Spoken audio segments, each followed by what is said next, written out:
എല്ലാ സുഹൃത്തുക്കൾക്കും ഒരിക്കൽ കൂടി ലൈഫ് വിഷൻ ടോപ്പ് സ്റ്റാറിലേക്ക് സ്വാഗതം ചെയ്യുന്നു.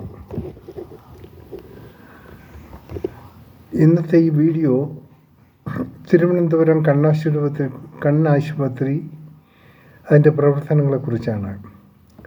പാവപ്പെട്ടവരുടെ ഒരു അത്താണിയാണ് തിരുവനന്തപുരം കണ്ണാശുപത്രി. വിദഗ്ധരായ ഡോക്ടേഴ്സ് അവരുടെ നിർദ്ദേശങ്ങളും അവരുടെ ട്രീറ്റ്മെൻറ്റും വളരെ വിലപ്പെട്ടതാണ്. എന്നാൽ അവിടെ ഉണ്ടാകുന്ന ഏറ്റവും വലിയ ബുദ്ധിമുട്ട്, പാവം പിടിച്ച ആൾക്കാർ ഹോസ്പിറ്റലിലേക്ക് എത്തുമ്പോൾ അവിടെ ചെയ്യുന്ന ട്രീറ്റ്മെൻറ്റിനുള്ള എല്ലാവിധ എക്സ്പെൻസും പാവം പോണവർ തന്നെ വഹിക്കണം.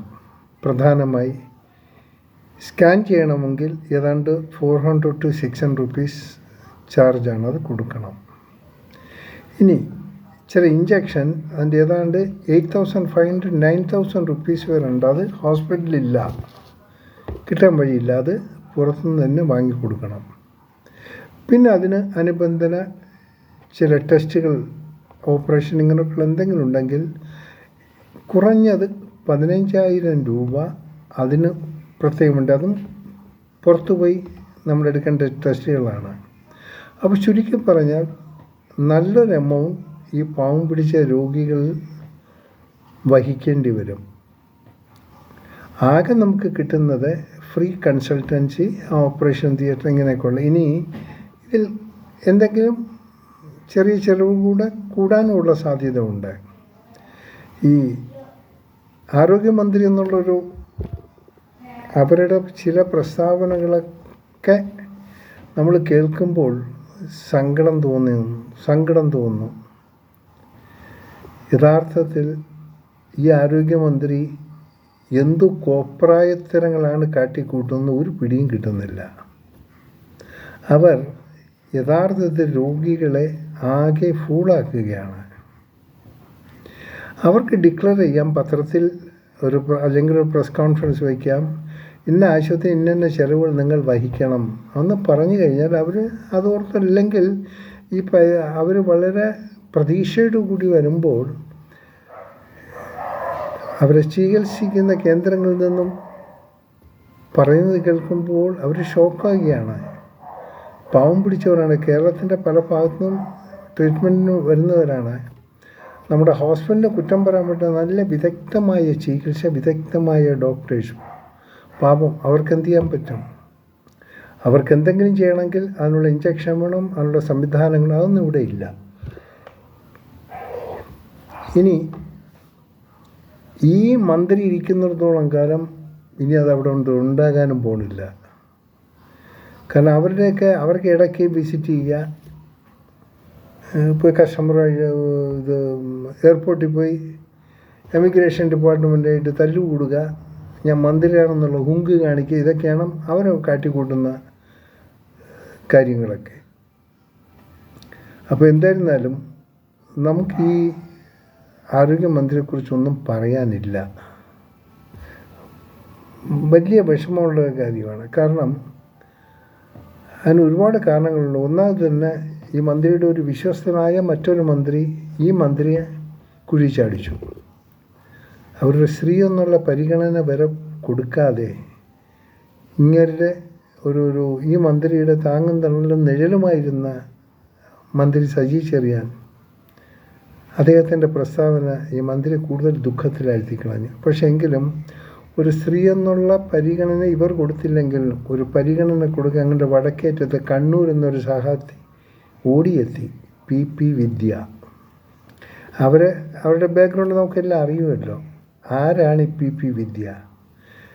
അതായത് ചക്കിക്കൊത്ത ശങ്കരൻ എന്ന് പറയും. ഇപ്പോൾ മന്ത്രി വീണ ജോർജിനെ സഹായിക്കാൻ വേണ്ടി രംഗപ്രവേശനം ചെയ്തിരിക്കുകയാണ്.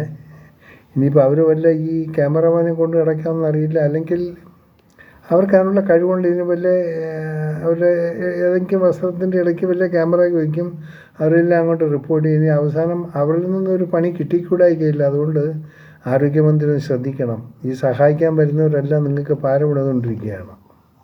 ശ്രദ്ധിക്കണം. നിങ്ങൾ വളരെ വളരെ ശ്രദ്ധിക്കണം. ആരെയും നിങ്ങൾ വിശ്വസിക്കരുത്. കാരണം സജി ചെറിയാൻ നടത്തിയ പ്രസ്താവനകളുണ്ടല്ലോ. പിന്നെ നിങ്ങളുടെ LDFൻ്റെ എന്താ പറയുക കൺവീനർ അതിനെ ഒന്ന് സമാധാനപ്പെടുത്താൻ വേണ്ടി അദ്ദേഹം ആരോഗ്യരംഗത്ത് അദ്ദേഹം ട്രീറ്റ് ചെയ്ത ഹോസ്പിറ്റലിൽ നിന്ന് അദ്ദേഹത്തിന് അസുഖങ്ങളെല്ലാം മാറി അദ്ദേഹം ആരോഗ്യ ഉള്ള ആളായി ഹോസ്പിറ്റലിൽ നിന്ന് പോയി.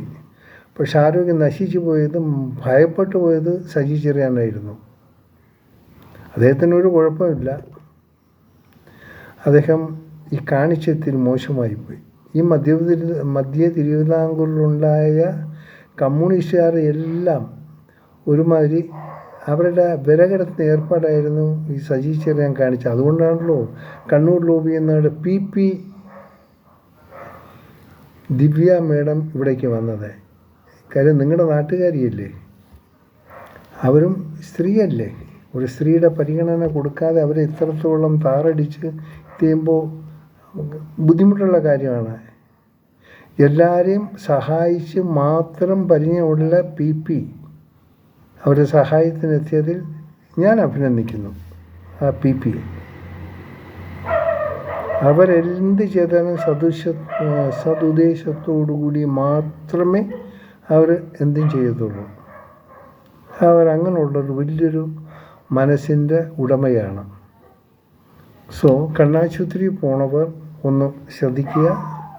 നിങ്ങൾ പോകുമ്പോൾ അറ്റ്ലീസ്റ്റ് ഒരു 35,000 റുപ്പീസ് നിങ്ങളുടെ പോക്കറ്റിൽ വെച്ചേക്കണം. എങ്കിൽ നിങ്ങൾക്ക് ട്രീറ്റ്മെൻറ്റ് കഴിഞ്ഞ് പുറത്തോട്ട് ഇറങ്ങാം. പക്ഷേ എങ്കിൽ തന്നെയും അത് ലാഭമാണ്. കാരണം പ്രൈവറ്റ് ഹോസ്പിറ്റലിൽ പോകുമ്പോൾ എബോവ് 1 lakh ആകും. ഈ എബോവ് 1 lakhiനെക്കാളും ഈ 25,000 to 35,000 റുപ്പീസിൽ ഒരു ട്രീറ്റ്മെൻറ്റ് ചെയ്യുകയാണെങ്കിൽ യഥാർത്ഥത്തിൽ അത് നല്ലൊരു കാര്യമാണ്. സോ എല്ലാവരും കണ്ണാശുപത്രി പോകുമ്പം ഇത്ര എമൗണ്ട് ചിലവാകും എന്നുള്ള ഒരു ഓർമ്മ ഉണ്ടാകുന്നത് നന്നായിരിക്കണം. അത് ഓർത്ത് വയ്ക്കുക. നമ്മുടെ ആരോഗ്യമന്ത്രിക്ക് ഇതൊന്നും അറിയില്ല. കാരണം സിസ്റ്റം തകരാറെന്ന് പറയും. ആ സിസ്റ്റം തകരാറ് തന്നെയാണിപ്പോൾ. ഈ വിവരങ്ങൾ ഇഷ്ടപ്പെട്ടാൽ നിങ്ങളുടെ സുഹൃത്തുക്കൾക്കും ഒന്ന് പാസ് ചെയ്ത് കൊടുക്കണം. കാണാം വീണ്ടും മറ്റൊരു വീഡിയോയിലൂടെ. ഞാൻ GK തുമ്പത്താരൻ. Thank you.